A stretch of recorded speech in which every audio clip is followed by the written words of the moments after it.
والصلاة والسلام على أشرف الأنبياء والمرسلين أما بعد فأعوذ بالله من الشيطان الرجيم بسم الله الرحمن الرحيم اللهم صل على سيدنا ومولانا محمد النبي الأمي وعلى آله وصحبه وبارك وسلم۔ اللہ رب العالمین سورہ رعد آیت نمبر 23 اور 24 کے اندر ارشاد فرما رہا ہے، جنات عدن يدخلونها ومن صلح من آبائهم وأزواجهم وذرياتهم والملائكة يدخلون عليهم من كل باب سلام عليكم بما صبرتم فنعم عقبى الدار۔ وہ ہمیشہ رہنے کے باغات ہیں، ان میں وہ لوگ داخل ہوں گے اور ان کے باپ دادا اور بیویوں اور اولاد میں سے جو لائق ہوں گے، اور ہر دروازے سے فرشتے ان کے پاس یہ کہتے ہوئے آئیں گے،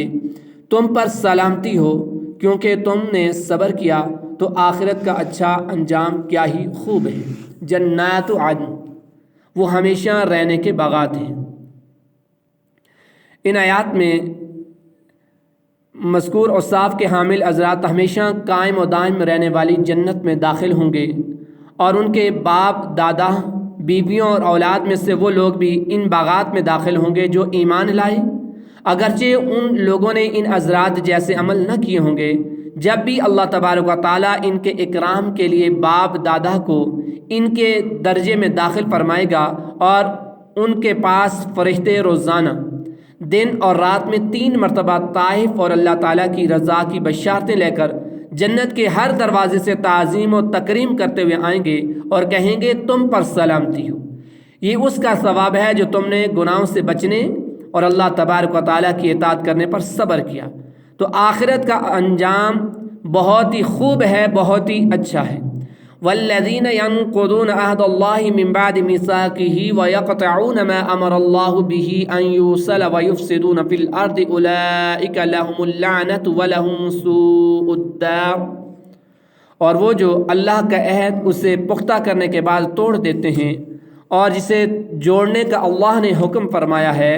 اسے کاٹتے ہیں اور زمین میں فساد پھیلاتے ہیں، ان کے لیے لعنت ہی ہے اور ان کے لیے برا گر ہے۔ والذین ینقضون عہد اللہ، اور وہ جو اللہ کا عہد توڑ دیتے ہیں۔ اس سے پہلی آیات میں اللہ تبارک و تعالیٰ نے سعادت مندوں کے احوال اور جو کرامتیں اور بلائیاں ان کے لیے تیار فرمائی ہیں ان کا ذکر فرمایا۔ اس کے بعد اللہ تبارک و تعالیٰ بدبختوں کے احوال اور ان کے لیے جو سزائیں تیار فرمائی ہیں ان کا ذکر فرما رہا ہے۔ آیت کریمہ کا خلاصہ یہ ہے کہ جو لوگ اللہ تبارک و تعالیٰ پر ایمان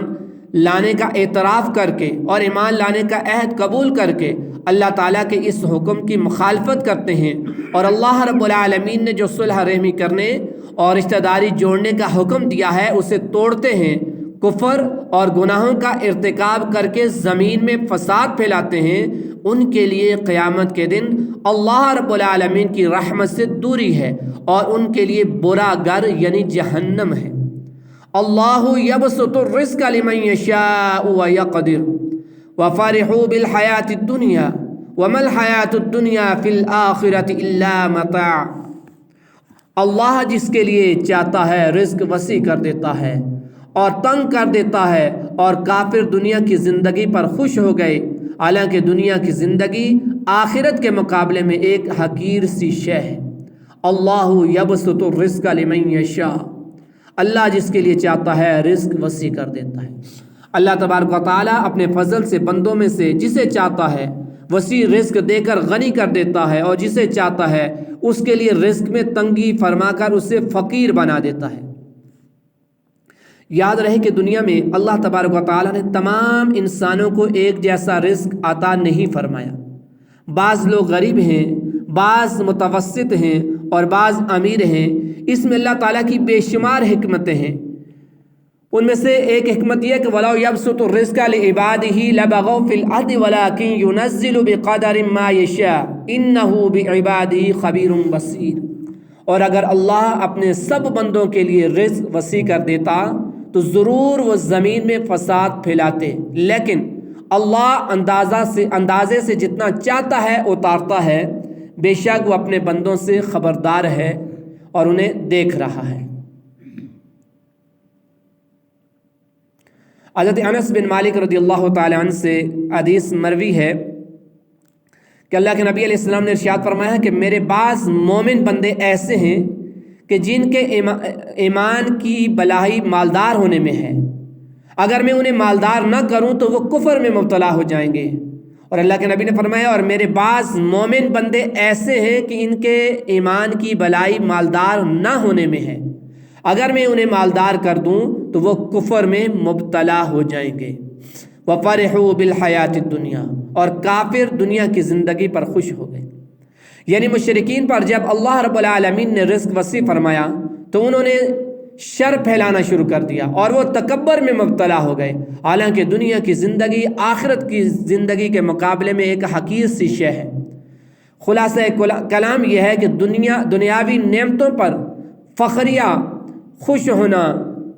کفار کا طریقہ ہے اور ناجائز ہے، جبکہ اللہ تعالیٰ کے شکر کے طور پر خوش ہونا مومنوں کا طریقہ ہے۔ بلکہ اللہ فرماتا ہے قُلْ بِفَضْلِ اللَّهِ وَبِرَحْمَتِهِ فَبِذَلِكَ فَلْيَفْرَحُوا، تم فرماؤ اللہ کے فضل اور اس کی رحمت پر خوشی بناؤ۔ یہاں یہ بات ذہن نشین رہنی چاہیے کہ دنیا کی زندگی وہ ہے جو اللہ رب العالمین سے غفلت میں گزرے، وہ زندگی دنیاوی زندگی ہے، یہ بری زندگی ہے، اور قرآن و حدیث میں اسی کی مذمت آئی ہے وَمَا الْحَيَاةُ الدُّنْيَا إِلَّا مَتَاعُ الْغُرُورِ۔ اور جو زندگی آخرت کی تیاری میں گزرے وہ بے فضل تعالی اخروی زندگی ہے، یہی حیات طیبہ ہے۔ امام غزالی فرماتے ہیں ہر وہ چیز جو آخرت کے اعمال پر مددگار ہو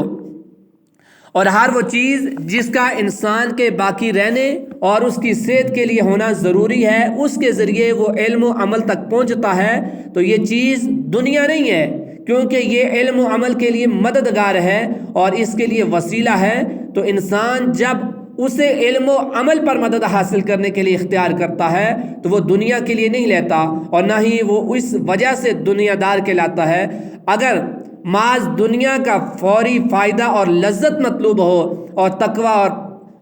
تقوی پر مدد کا اصول مقصود نہ ہو تو اب ان چیزوں کا اصول دنیا میں شمار ہوتا ہے۔ اور وہ نعمت جو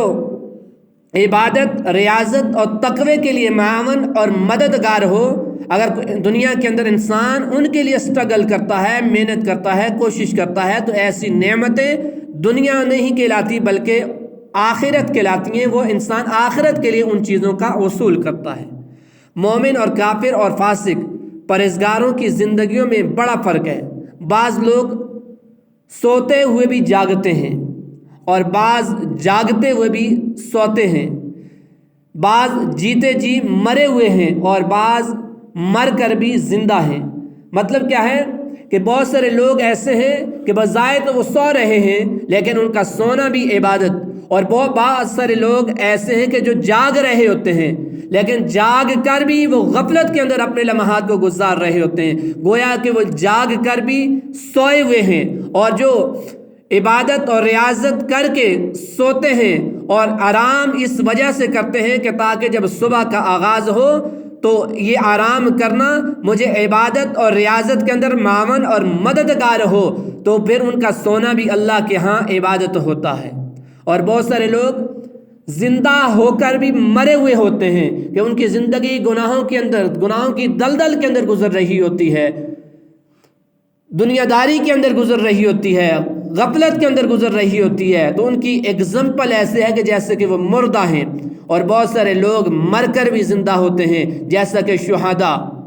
کہ بظاہر وہ دنیا سے چل بسے ہوتے ہیں، ہم اپنے ہاتھوں سے انہیں مٹی کے نیچے دفن کر چکے ہوتے ہیں، لیکن اللہ فرماتا ہے تمہیں ان کی زندگیوں کا شعور نہیں ہے، میرے ہاتھ سے وہ کھاتے ہیں، وہ زندہ ہیں، بل احیاء ولکن لا تشعرون، بلکہ تمہیں ان کی زندگیوں کا شعور ہی نہیں ہے۔ اگلی آیت کے اندر اللہ رب العالمین ارشاد فرماتا ہے وَيَقُولُ الَّذِينَ كَفَرُوا لَوْلَا أُنزِلَ عَلَيْهِ آيَةٌ مِّن رَّبِّهِ قُلْ إِنَّ اللَّهَ يُضِلُّ مَن يَشَاءُ وَيَهْدِي إِلَيْهِ مَنْ أَنَابَ۔ اور کافر کہتے ہیں ان پر ان کے رب کی طرف سے کوئی نشانی کیوں نہیں اتری؟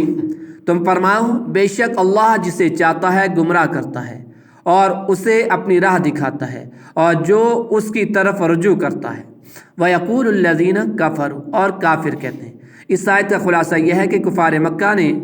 نبی مکرم صلی اللہ علیہ وسلم سے کہا تھا کہ آپ پر ویسی نشانیاں کیوں نہیں اترتی جیسی حضرت موسیٰ حضرت عیسیٰ علیہ السلام پر نازل ہوئیں، تاکہ وہ آپ کی صداقت پر نشانی اور دلیل ہوتی۔ اللہ رب العالمین نے ارشاد فرمایا، اے حبیب مکرم صلی اللہ علیہ وسلم آپ ان سے فرما دیں، بے شک اللہ جسے چاہتا ہے گمراہ کرتا ہے، کہ ایسا آدمی نشانیاں اور معجزات نازل ہونے کے بعد بھی یہ کہتا رہتا ہے کہ کوئی نشانی کیوں نہیں اتری، کوئی معجزہ کیوں نہیں آیا، الغرض کثیر معجزات دیکھنے کے باوجود گمراہ رہتا ہے۔ لہٰذا اگر اللہ تعالیٰ ہدایت نہ دے تو اسے معجزات اور نشانیوں کی کثرت کوئی فائدہ نہ دے گی، اور اللہ تعالیٰ اپنی راہ اسے دکھاتا ہے جو دل سے اور کامل طور پر اللہ رب العالمین کی طرف رجوع فرماتا ہے۔ اللہ ہمیں قرآن کو سمجھنے کی، اس کے تقاضوں کو پورا کرنے کی توفیق عطا فرمائے۔ وما علیہ الا البلاغ۔